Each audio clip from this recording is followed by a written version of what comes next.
कितने समय के लिए लिया है। तो अगर लोन लेना चाहते हैं तो वो आपका टाइम आपका है, कितने समय के लिए लेना चाहते हैं वो आप लिख दीजिएगा। लोन नहीं है तो कोई बात नहीं, खाली छोड़ दीजिएगा। अब हम आते हैं 16 नंबर पे। 16 नंबर पे तरक्की की अवधि बताएं। वह समय बताएं जब आपको अपने व्यवसाय में लाभ दिखाई देने लगेगा।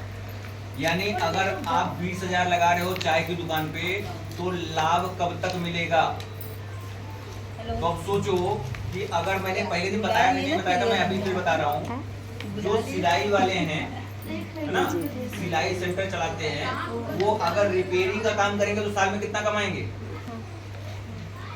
वो कैलकुलेट करना पड़ेगा। आपका पैसा कब निकल आता है जो आपने लगाया है, उसके बाद आपको प्रॉफिट मिलेगा। ठीक है, तो ये आपको कैलकुलेट करना पड़ेगा। अचार वाले में मान लो 50,000 में हमने अचार का बनाया, उसके बाद अचार मान लो 1 साल में या 6 महीने में हमने 50,000 लगाया था, 50,000 हमारा वापस आ गया। तो अब 6 महीने बाद हम जो कमाएंगे वो हमारा प्रॉफिट होगा। तो लाभ कब से आएगा, 6 महीने बाद से। तो 6 महीने वाले पे टिक कर देंगे। अब हम आते हैं कुल अनुमानित वार्षिक बिक्री। आप लगभग एक साल में कितने का सामान बेच लोगे, एक अंदाज।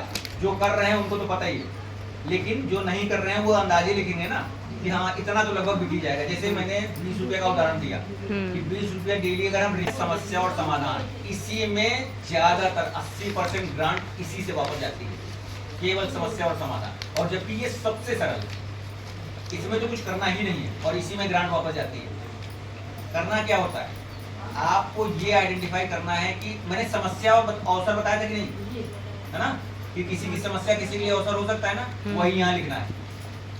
यानी अगर मेरी शर्ट फट गई तो मेरी समस्या क्या है, शर्ट फट गई, और आप उसका समाधान कैसे निकालेंगे, आप मेरी शर्ट सिल देंगे ना, तो मेरी समस्या सॉल्व हो गई और आपको समाधान मिल गया, तो पैसा मिल गया।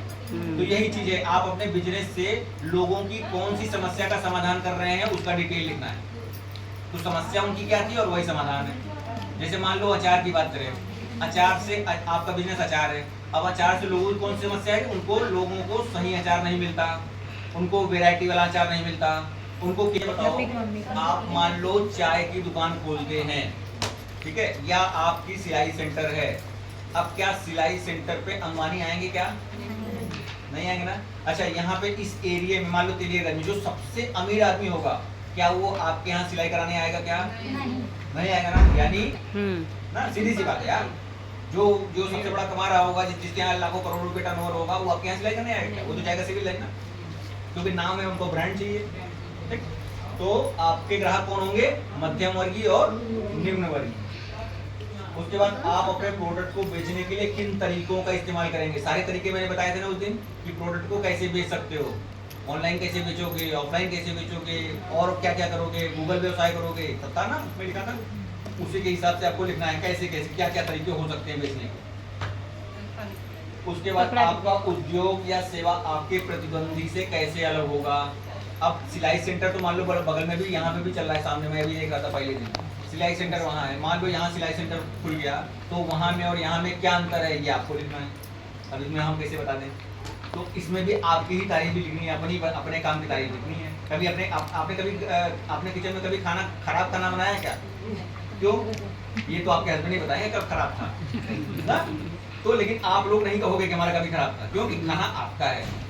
वैसे यहाँ पे ये बिजनेस आपका है तो उसकी बढ़ाई करनी है।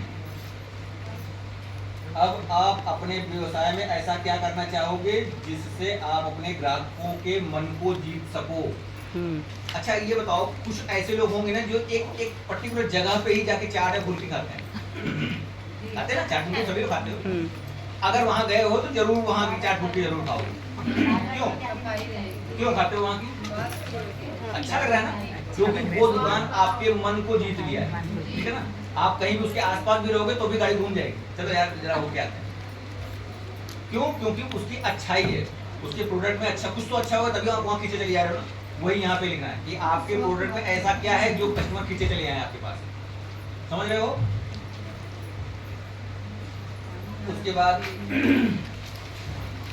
अगला हम आते हैं, कच्चा माल कहाँ से प्राप्त करोगे। अब मान लो सिलाई सेंटर चला रहे हो तो धागा या सिलाई मशीन कहाँ से लोगे, कहाँ से लोगे? तो या तो अपने लोकल मार्केट से लोगे या फिर होलसेल मार्केट से लोगे। भाई यहाँ से ले लोगे, नहीं तो कटरा चले जाओगे, नहीं तो सिविल लाइन चले जाओगे। अच्छा वहाँ भी नहीं हुआ तो चलो चौक चले गए। तो चौक क्या है? होलसेल मार्केट है ना। तो यहाँ से भी ले सकते हो और वहाँ से भी ले सकते हो। तो जहाँ से भी लेना है वो अपना लिख देना। अगला आता है किन माध्यमों के द्वारा तैयार माल बेचते हो। ठीक है, अब वो माध्यम आप लिख दो। कैसे माध्यम, क्या क्या माध्यम है? माध्यम कैसे हो सकते हैं? ऑनलाइन ऑफलाइन दोनों हो सकते हैं। ठीक है, तो ऑनलाइन क्या क्या है ये आपको पता है। ऑफलाइन कैसे बेचोगे? अभी ये यहाँ आई थी, इन्होंने अपना सामान लिया और सबको बेचा। अरे बेचा क्या, दिखाया इन्होंने। अच्छा, इसके पहले किसी को पता था कि ये काम कर रहे हैं? भाई की जरूरत होगी तो लोग क्या मार्केट जाओगे या इनसे संपर्क करेंगे? तो ये ऑफलाइन मार्केट हुआ। ये ऑफलाइन मार्केट यानी अपने समूह के द्वारा भी कर सकते हो। अगला हम आते हैं एक उत्पाद की बिक्री के ऊपर कितनी आमदनी होती है। ये वही लड्डू वाली कहानी ना। तो ये आपको कैलकुलेट करना पड़ेगा कि कैसे कैलकुलेट करोगे। सिलाई मशीन वाले होंगे वो कैसे कैलकुलेट करेंगे कि मान लो एक नया आइटम है।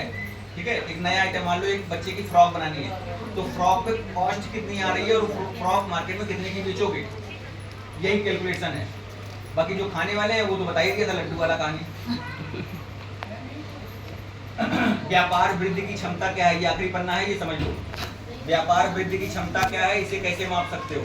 तो वही ये किचन वाली कहानी कि महीने में आपको कितना मिल रहा है, कितना खर्च हो रहा है, कितना बच रहा है। तो ये जब आप लिखोगे तब पता लगेगा।